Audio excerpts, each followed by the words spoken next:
tarde a todos.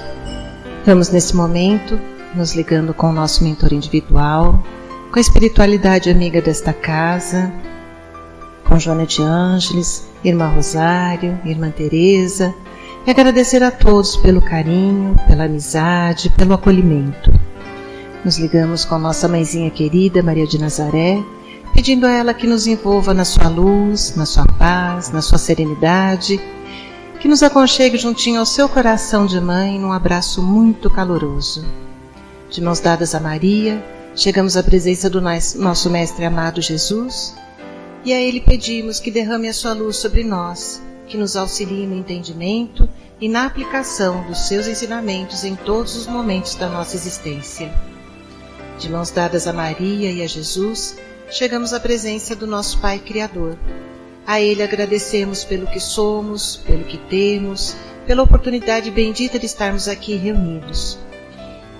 E vamos nesse momento elevando os nossos corações e os nossos pensamentos em louvor e agradecimento, dizendo ao Pai: Pai nosso que estais nos céus, santificado seja o vosso nome, venha a nós o vosso reino, seja feita a vossa vontade, assim na terra como nos céus. O pão nosso de cada dia nos dai hoje, perdoai as nossas ofensas, assim como perdoamos aqueles que nos têm ofendido. E não nos deixeis cair em tentações, mas livrai-nos de todos os males, pois vossos são o reino, o poder e a glória para todo sempre. E harmonizados que estamos, vamos nos ligando com as equipes espirituais de tratamento desta casa, pedindo que seja derramado a luz branca do Cristo sobre todos os assistidos. Essa luz vai serenando, acalmando e tratando a cada um de nós. Pedimos às equipes de P2 que projetem a luz azul sobre todos nós. Essa luz vai percorrendo o sistema nervoso central, tratando cada um dos centros de força, trazendo todos eles no equilíbrio. Pedimos às equipes de CH que projetem a luz rosa no coração de cada um dos assistidos. Essa luz vai serenando, acalmando esse cardíaco, fortalecendo a fé e a confiança em cada um de nós. Nos ligamos com as equipes de P3B e pedimos a projeção da luz branca do Cristo, de um azul muito intenso que envolverá o coração e a mente de cada assistido. Pedimos também que sejam feitos todos os cortes de ligação que se fizerem necessários, que essas energias sejam levadas para o astral para o tratamento mais adequado. E vamos projetando um azul muito intenso em todo o sistema nervoso central e periférico, neurovegetativo, um rosa claro no cardíaco para aumentar a força, a confiança, a fé, um amarelo claro no frontal para ter pensamentos positivos, maior ligação com o mentor individual e força de vontade. E pedimos uma cúpula rosa clara vibrante da cabeça aos pés, envolvendo todos os assistidos de P3B. Aos assistidos de saúde, pedimos a projeção das cores do arco-íris, fazendo como uma cúpula protetora, envolvendo cada um desses assistidos pelo tempo que se fizer necessário. Que assim seja, Senhor. Graças a Deus. Convidamos a todos para que assistam neste momento a palestra que será colocada no ar. Que assim seja. E assim vamos envolver com muito carinho o nosso irmão Flávio, que fará a palestra dessa noite. Que assim seja.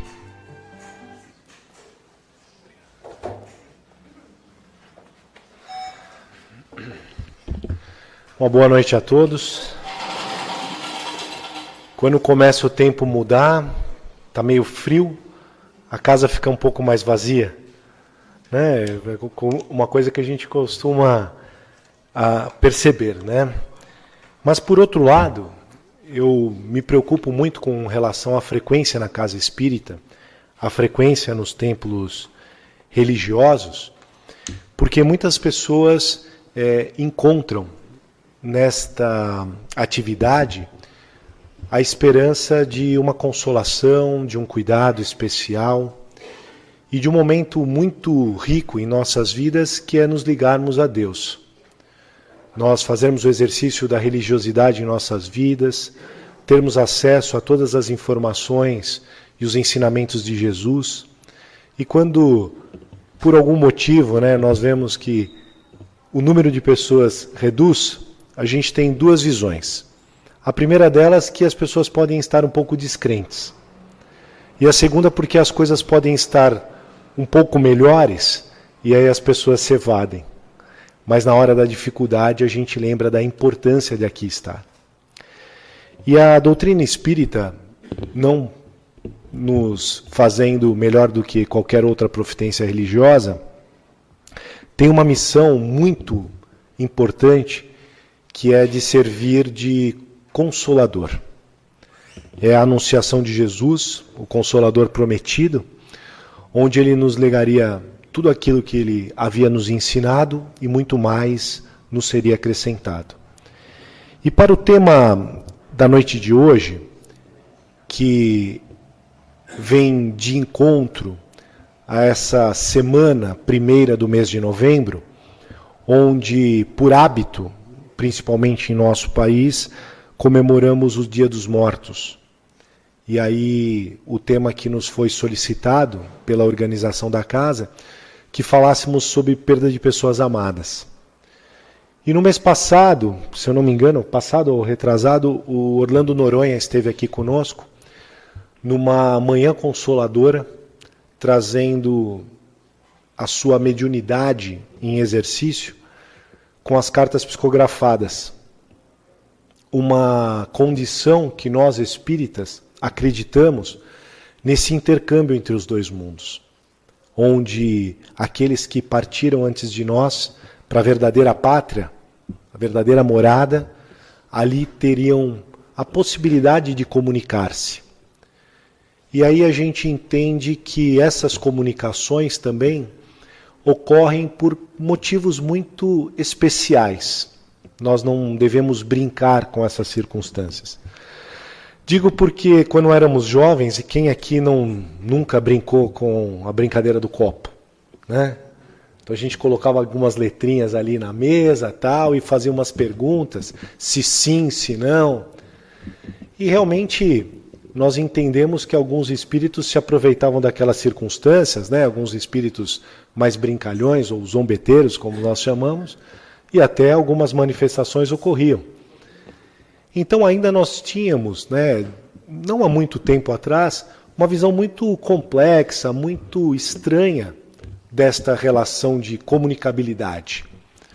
E a doutrina dos espíritos mostra uma seriedade especial nesse processo.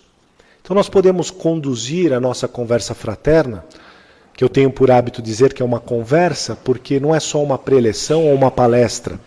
É para que nós sejamos estimulados a uma reflexão um pouco mais profunda do entendimento da morte.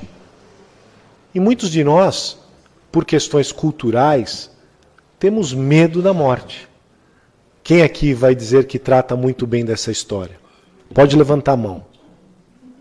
Ninguém, né? Porque tem medo, porque fala, então você pode ir embora agora? Não, ainda não, né? E espírita tem essa mania, de dizer, olha, eu não estou muito afim de ir embora. Para o senhor tudo bem? Que bom. Nós temos aqui um nobre senhor corajoso.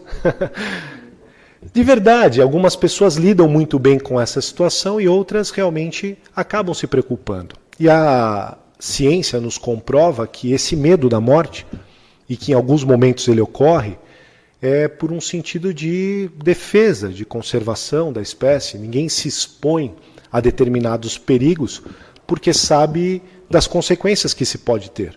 Ninguém vai ter a loucura aqui de pular de um prédio de 4 ou 5 andares e achando que nada vai acontecer.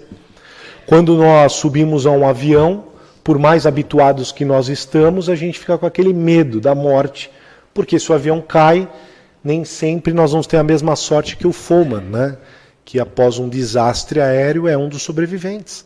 Um desastre daquele tamanho, daquela magnitude, onde quase todo o time da Chapecoense veio a desencarnar coletivamente. E aí outros tipos de desencarne, outros ocorrem pela velhice, chegou o momento, o corpo físico, nas condições biológicas, vai se enfraquecendo, uma condição natural do envelhecimento, e aí chega uma hora que as funções orgânicas, o coração, a mente, para de funcionar e a pessoa vem a óbito. E tem as mortes que a gente classifica como súbitas. Ninguém esperava, a pessoa gozava de saúde plena, de repente é tomado por um aneurisma cerebral, um infarto do miocárdio, ou um atropelamento, né? Alguma coisa que surpreenda o nosso imaginário. E nós temos que vir a concordar, e eu acredito que deva ser unânime essa minha opinião, e na verdade é uma comprovação, que não há dor maior do que a perda de alguém que nós amamos. E essa dor se intensifica no maior dos graus quando existe o que a gente chama de ordem inversa. Um filho ser acometido por uma situação qualquer, vir a falecer, e a família, o pai, a mãe, ficam vivos e presenciam essa situação. Então, nas dimensões psicológicas, nós sabemos que esta é a maior dor para o enfrentamento de uma perda. E eu tenho, nesse meu ministério, muitas vezes falado sobre a questão da morte. E que a gente queira, nesse momento, não assustar ninguém, mas trazer um processo de melhor entendimento, aceitação e, se nós formos muito felizes nas nossas colocações, trazer a consolação para aqueles corações que sofrem. E é uma pretensão, porque nós sabemos que nas dimensões psicológicas, as pessoas têm um tempo para viver o luto. E esse tempo varia de pessoas para pessoas. Tem pessoas que têm um enfrentamento da situação do luto, da separação, da perda, com muito mais facilidade, podemos assim dizer. E tem outras que acabam sendo realmente consumidas por essa dor e as pessoas abdicam inclusive da própria vida, achando que até a sua própria morte mataria essa dor. Então nós temos que tomar muito cuidado em todos os aspectos, quem enfrentam as circunstâncias e quem vivem com as pessoas que enfrentam estas circunstâncias. Então o fato de compreensão, de tratamento, e a doutrina e os estudiosos nos revelam que se esse tempo do luto e o sofrimento supera 3 meses, 90 dias, e que a dor tem um processo de intensificação muito severo, a gente precisa de auxílio médico, psicológico, psiquiatra, e muitas vezes o aviamento de soluções medicamentosas para o enfrentamento da circunstância. E a terapia vem de encontro ao auxílio de todas essas pessoas que sofrem dessa forma. Mas uma coisa que outras doutrinas não dão tanta importância como nós damos é o entendimento da eternidade do espírito. E que o espiritismo matou a morte. É uma coisa muito interessante. Porque nós entendemos que as nossas reencarnações sucessivas são oportunidades onde recebemos um envoltório corporal, como que a gente chama a veste carnal, que é o veículo no processo evolutivo de transformação moral, de reforma íntima. Então a nossa existência em vida física tem um propósito muito especial, para que a gente possa fazer o melhor proveito e que continuemos nesse processo evolutivo até depois do nosso desencarne. E por questões óbvias, aquelas pessoas que tiveram uma vida mais feliz, mais regrada, mais dentro dos processos de um verdadeiro cristão ou de um verdadeiro espírita, que segundo o nosso Evangelho nos esclarece que um e outro são as mesmas coisas, no momento do desencarne nós teremos condições mais felizes do enfrentamento dessa desencarnação, porque seremos melhores recebidos, frequentaremos lugares melhores, receberemos o tratamento mais devido, e se nós não tivéssemos tido em nossa vida corpórea uma conduta de um homem de bem, os enfrentamentos também são muito penosos. Então não é por uma ameaça que nós devemos ser bons, é por uma questão de estarmos constantemente vivendo experiências positivas. Então ninguém sairá incólume ou imune dependendo das suas ações. E essas circunstâncias nós podemos lembrar no livro e no filme Nosso Lar, o espírito de André Luiz, que enfrenta o famoso umbral. E nós podemos pegar esse momento para trazer um esclarecimento a todos. Quem sabe melhor reforça o conceito, e quem não sabe, é bom nós colocarmos isso às claras, porque na doutrina católica nós temos o céu e o inferno e temos um meio do caminho ali, que é o purgatório, né? Então muitas vezes tem uma confusão do processo desse local, que é o purgatório, com o umbral. Então parece que nós usamos um sinônimo para falarmos do mesmo lugar. Então nós temos que compreender que esse estágio, neste local, determinado umbral, vai muito em direção da conduta e forma de que nós administramos as nossas vidas. Então ali nós expiamos esses sofrimentos e essas dores. Então muitas pessoas, quando têm o medo da morte, é o medo do desconhecido. O que eu vou enfrentar do lado de lá? Então, se você está tranquilo, então as pessoas falam assim, ótimo, porque a gente sabe que nós não estaremos colocados em situações de sofrimento. Mas não é um sofrimento imposto, é uma resposta das nossas atitudes e que nós temos que pagar por isso. Né? Não pagar no sentido de castigo, mas nos responsabilizarmos dos nossos atos. E aí a gente pergunta, mas na condição de espírito, a gente sente essas dores? A gente tem essas impressões? Como que isso funciona? Porque dá um medo incrível, né? E aí a gente diz que todas essas sensações, todos esses sentimentos estão impregnados, né, nesta memória que o espírito tem, e o que a gente sente não são as dores, mas e sim as sensações. Então a pessoa pensa, nossa, mas teve aquele acidente, a pessoa faleceu e o seu corpo praticamente foi dilacerado. Entendam que nós não estamos querendo aqui que ninguém durma à noite pensando nessas cenas difíceis de se interpretar. Mas como que funciona esses aspectos? A pessoa vai sentir essa dor, né? O espírito no mesmo momento tem essa impressão do corpo mutilado ou qualquer coisa do tipo?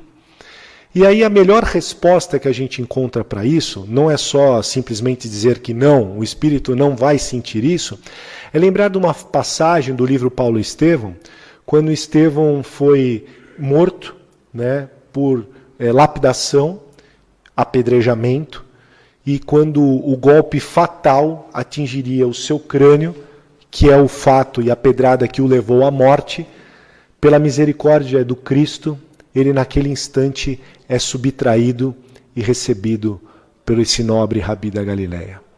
Olha como a coisa funciona. A gente poderia estar no ponto de vista material chocado com aquela cena hedionda, mas o que se organiza por trás de todo esse processo é uma coisa muito mais bela do que a gente pode imaginar.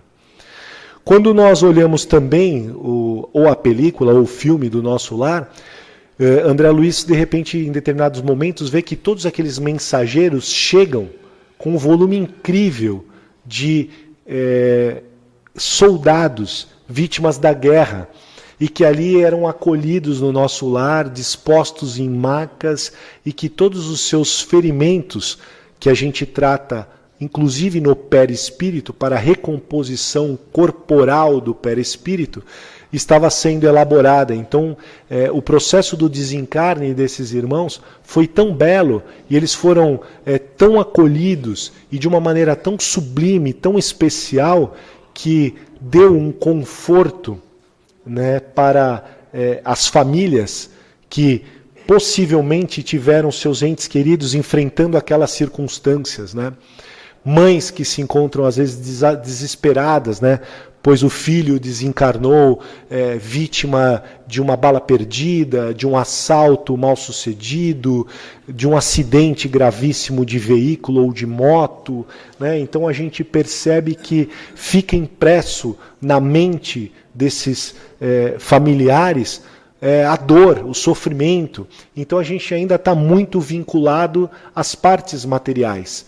E a gente muitas vezes não dá o crédito necessário do trabalho amoroso que a espiritualidade se organiza para acolher esses espíritos. Existe um livro da Lavra também de Chico Xavier, que chama Obreiros da Vida Eterna, e que mostra o processo desencarnatório, né, de 5 espíritos. E cada um enfrenta uma circunstância diferente. E os 2 casos que mais me marcam, em todas as vezes que nós mencionamos essa literatura, é uma obra que é um romance, um tratado poético, que trata da morte de uma condição tão simples e que a gente olha aquilo com tantos bons olhos que a gente se sente até melhor. Eu fiz um comentário anterior e não concluí meu raciocínio. Como eu sempre tenho esse trabalho de falar sobre o processo desencarnatório, falar sobre as consolações, o momento da perda de entes queridos, eu sempre pedi a Deus uma coisa, né, que eu não tivesse que vivenciar algumas experiências para que eu mostrasse como um testemunho essa dor. E aí mostra a minha fraqueza, né? Como eu dizia, tantas mães que eu tentava fazer com a consolação e de repente enfrentar a perda de uma das minhas filhas. Mas toda vez que me vem esse pensamento, automaticamente eu mando uma resposta para o cérebro, que é um treino que a gente faz dentro da neurolinguística, de dizendo que eu deposito absoluta confiança no Criador. E que se eu tiver que passar por experiências semelhantes, é o que está no meu processo encarnatório. E que eu tenha uma conduta tal, né, para que eu seja, se na misericórdia de Deus for possível, poupado dessa dor. Mas não fui poupado de uma outra dor, né? E eu comentei isso numa das palestras que nós fizemos no dia do Orlando, que minha mãe enfrentou um processo desencarnatório numa idade ainda muito jovem, 53 anos de idade. Uma aneurisma cerebral muito severa, no meu primeiro dia de trabalho mediúnico na casa espírita em que eu frequento, e para marcar o dia, ela ainda desencarnou, iniciou o seu processo desencarnatório na casa espírita.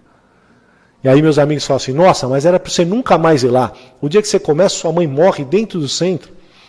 E aí a gente enfrentou isso de uma maneira muito mais bem-humorada, né? Eu acho que ali ela deixou um legado, né, de todo o ensinamento, de toda a orientação, para que eu desse continuidade no trabalho que ela havia iniciado.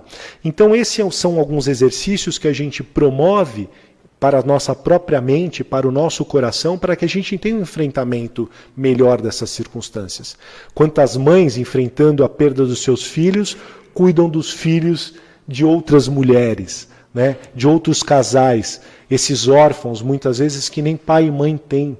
Então é o momento de um estímulo para que a pessoa use da dor o remédio para a tratativa, né, dessas circunstâncias. E a gente vê casos maravilhosos, né, de pessoas que se entregam e entregam a sua vida e acabam sendo confortadas de maneira muito, muito especial. E dos 2 casos que eu havia falado, um deles era que nós pudéssemos entender que a comunicabilidade entre o mundo material e o mundo espiritual não ocorre só por meio da psicografia. E muitas vezes, no momento do sono, onde o nosso espírito se desprende do corpo, e a gente é levado para o encontro, muitas vezes, desses entes queridos. Ou esses entes queridos são trazidos ao nosso encontro. E quando acordamos, né, ao amanhecer, nós temos em nossos corações um preenchimento de alegria, de satisfação, e aquela lembrança de sonhei com meu pai, sonhei com a minha mãe, sonhei com meu filho, e parece que nós somos tomados de uma alegria tamanha. E aí eu lembro que a irmã Zenóbia, que é quem coordenava a casa transitória, né, e coordena a casa transitória, que acolhe esses espíritos, permitiu que uma das mulheres que tinha o seu esposo desencarnado promovesse esse encontro entre ambos. E ele é recebido, né, e ele está muito bem em espírito, e a mulher olha surpreendida como ele está bem. E naquela conversa, o espírito, num grau de evolução e de entendimento, porque saibamos, né, nossa condição intelectual, podemos assim dizer, na posição de espírito, é muito melhor do que da nossa na condição encarnada. E o espírito promove com essa esposa, nessa conversa, uma condição de bem-estar, de oferecer para ela tranquilidade e a oportunidade, como se fosse um aval, para que ela tivesse o recomeço da sua vida e da sua história. Que ela pudesse ter um companheiro, que pudesse auxiliá-lo no tratamento e no cuidado e na educação dos seus filhos, que contribuísse financeiramente com as despesas da casa e que essa nova união promoveria momentos mais felizes. Olha que consciência. E ela precisava desse aval. E a irmã Zenóbia, como era e é muito romântica, amorosa, oferta uma luz numa rosa, né, numa flor muito perfumada, para que o espírito ofertasse à esposa. Olha que coisa linda, ela materializa, né, aquela flor, entrega para o desencarnado, que pudesse entregar para o espírito da esposa. E ela pega aquela flor, energeticamente, né, então a gente tem que compreender que aquela materialização ocorreu nas dimensões do espírito. Quando ela acordou pela manhã, ela tinha na sua mão o sentimento, o tato do caule da flor. E ela sentiu o perfume daquela flor. Então olha como as coisas ocorrem numa dimensão tão bela, tão bonita. E esse é um fato real, retratado ali na obra, e que realmente aquilo me tocou profundamente, né? Vim ficar muito emocionado quando eu vi tudo aquilo, né? Olha que processo lindo de história, porque normalmente os ciúmes é o que rega, né, as relações, é o que muitas vezes comanda. Então pensa assim, nossa, se eu desencarnar, até os casais brincam, eu quero saber se logo você vai colocar alguém aqui dentro de casa, né, e começa aquelas brincadeiras, né, ou coisas sérias que estão falando, e esse processo pode virar até obsessivo, né, porque realmente o espírito pode não se sentir confortável com aquela situação e acabar obsediando a família e o casal, porque ele ali, perturbado da forma que está, não consegue. Mais uma lembrança do livro e da película do Nosso Lar, quando a André Luiz insiste em querer visitar a sua casa. Ele insiste, e a espiritualidade vai cozinhando André Luiz. Olha, não é o momento, vamos esperar um pouquinho e tal. E quando ele chega, o que ele vê? Uma outra pessoa. Já não tem foto dele para todo lugar. Porque é mais ou menos assim que acontece, né? Aí começa os porta-retratos sumindo, daqui a pouco as roupas já deu toda embora. E que é saudável. Nós devemos respeitar aí o prazo até determinado ou orientado ou sugerido por Francisco Cândido Xavier, que nós esperemos 72 horas após o desencarne, até inclusive para os casos de cremação ou se desfazer das coisas e tudo mais, para que o espírito realmente não, em um momento de perturbação, né, realmente tenha um prazo natural, aceitável para essa condição. E o outro fato que me traz na lembrança também dessa obra é quando uma das maiores trabalhadoras da doutrina, da seara espírita, e que tem no seu centro também uma casa de assistência à infância e juventude, ela já em idade avançada e muito doente, já fazendo hora extra, né? O que a gente chama, pela atividade que ela realizava, uma moratória que a espiritualidade concedeu a ela para que ela pudesse dar continuidade aos seus trabalhos. Então isso acontece. Eu não digo que Divaldo Pereira Franco, eu não estou falando isso com absoluta certeza, mas Divaldo Pereira Franco, com 93 anos, ter a vitalidade na oratória, nas viagens e tudo mais para divulgação da doutrina, e levando tantas consolações, é um caso que realmente a gente percebe de uma assistência especial da espiritualidade para o ministério do Divaldo Pereira Franco e com certeza a moratória, né? Entre outros casos. Só que essa irmã estava muito cansada, o seu corpo já desfalecido. E aí o que acontecia? Na plenária, né, na palestra pública, vamos orar pela irmã, tal, e todo mundo pedindo para que ela não desencarnasse e tal, estava com 90 e poucos anos, sem saúde, nada. Era até uma incoerência o pedido e a rogativa. E foi criando, através desses pedidos, olha que nós estamos bem intencionados, mas a gente às vezes causa alguns problemas. Foi criando ao envoltório do corpo e o espírito dessa irmã uma teia que impedia o processo do desligamento. Então o que acontece? Vamos lembrar algumas circunstâncias. Você está lá no hospital, seu ente querido está na UTI e você está lá, segurando a mão dele. Ai, não vai, não vai, não vai. Não vai. Aí chega alguém e fala assim para você, olha, faz o seguinte, vai para casa, toma um banho, janta, depois você volta. Mal chegou em casa, ligam. Morreu. Não é? Não estou querendo trazer a situação tragicômica, mas é o que acontece. E aconteceu comigo também, porque quando iniciou esse processo de desligamento da minha mãe, foi a mesma coisa. E estava todo mundo lá. Não, mãe, não vai, não vai. Meu irmão, eu, tal, tudo. Aí as enfermeiras chamavam, faz o seguinte, vai, eu ligo para vocês, não adianta ficar aqui na UTI e tal, tudo. Batata, chegamos no trabalho, fizemos uma oração, um evangelho.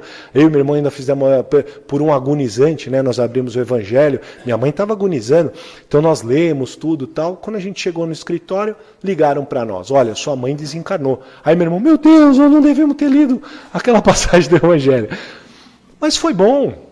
E o que valeu foi a energia que nós tivemos na volta, logo após a morte. Abrimos o Evangelho de novo, fizemos a leitura do logo após a morte, tirando ainda os tubos ali da UTI, para que aquele momento tivesse banhado por uma oração e uma condição muito mais positiva.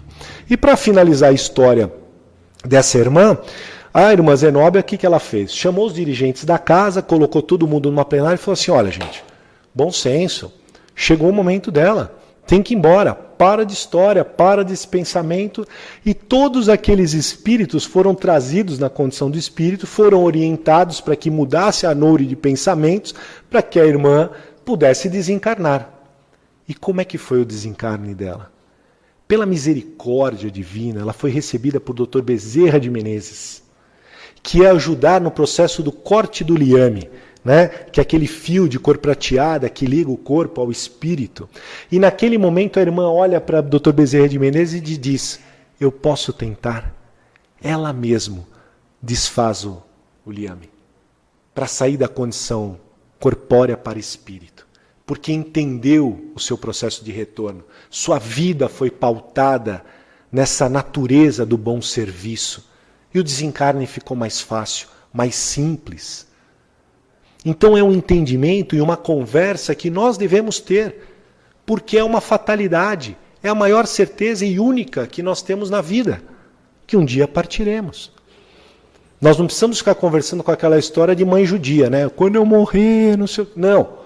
Mas os preparativos, inclusive a partilha, a divisão de bens e tudo, porque depois que a pessoa parte, só tem briga.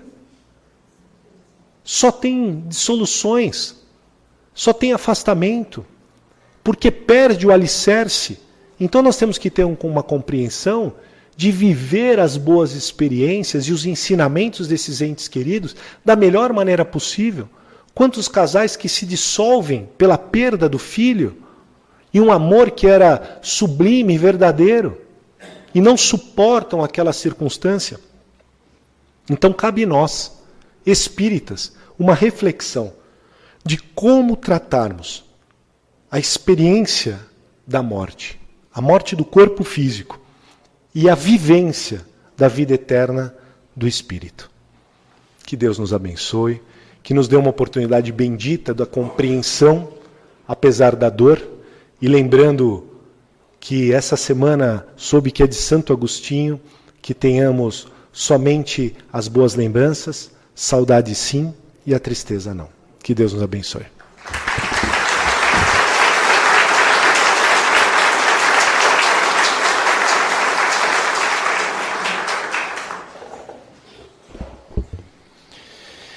E nesse ambiente tão carinhosamente preparado pela espiritualidade, vamos agradecer a Deus Pai pela oportunidade de estarmos aqui essa noite. Obrigado, Pai, pelo tratamento que recebemos assim que entramos nessa casa bendita. Obrigado, Pai, pelas palavras que nosso irmão trouxe até nós. Obrigado, Pai, por sermos frutos do Teu amor, da Tua vontade, pela oportunidade de vida com todas as suas experiências. Obrigado, Pai, pelos momentos de felicidade e também pelas dificuldades que tanto servem para o nosso crescimento. E mais uma vez estamos aqui reunidos em nome de Jesus, com o nosso irmão maior que caminha entre nós, com seu coração pulsando amor no centro desse salão, amor esse que envolve todo esse ambiente, que envolve cada um de nós, que cuida de cada um de nós. A nosso Mestre Jesus, todo o nosso amor, nosso carinho, nosso agradecimento pelos seus ensinamentos, pelos seus exemplos. Obrigado, Jesus, por nos mostrar o caminho da verdadeira felicidade, que é o caminho da luz, que é o caminho do amor, que é o caminho que nos leva até o Pai. Pai nosso que estais no céu, santificado seja o vosso nome, venha a nós o vosso reino, seja feita a vossa vontade, assim na terra como nos céus. O pão nosso de cada dia nos dai hoje, perdoai as nossas ofensas, assim como nós perdoamos quem nos tem ofendido. Não os deixeis cair em tentação, mas livre-nos de todo o mal. Vamos em paz, que a luz do Mestre nos acompanhe até nossos lares e por toda a semana. Que assim seja.